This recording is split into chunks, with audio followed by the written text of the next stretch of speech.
Здравствуйте, меня зовут Протопопова Анна, я живу в Будапеште, Венгрия. Приехала сюда в 95-м году из Якутска, сразу после школы, и по окончанию учебы осталась здесь. У нас с мужем 4 детей, 3 дочери и сын.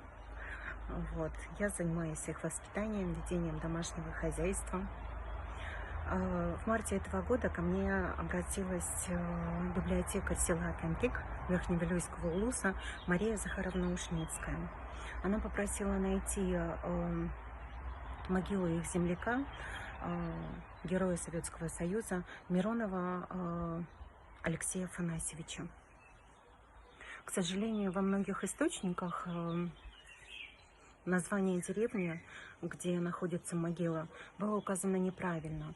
Но мы все-таки смогли определить правильное название деревни. И вчера, 9 мая, наша землячка, которая живет недалеко от того населенного пункта, Чуприна Галина Лаврентьевна с мужем Вячеславом смогли съездить в эту деревню и найти на кладбище захоронения советских воинов. Среди них могилу Миронова Алексея Афанасьевича.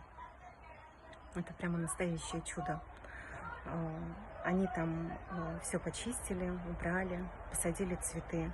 Пообещали, что в скором времени отреставрируют там надпись, поскольку по истечении времени надпись немножечко облупилась, видно не так хорошо.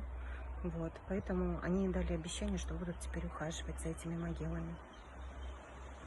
Я хочу выразить огромную благодарность Марии Захаровне за то, что она дала нам знать, что в Венгрии, совсем недалеко от нас, похоронен наш земляк-якутянин, герой Советского Союза Миронов Алексей Афанасьевич. Пусть память о воинах, о героях Великой Отечественной войны живет в сердцах и памяти нынешнего и будущих поколений. Спасибо вам большое.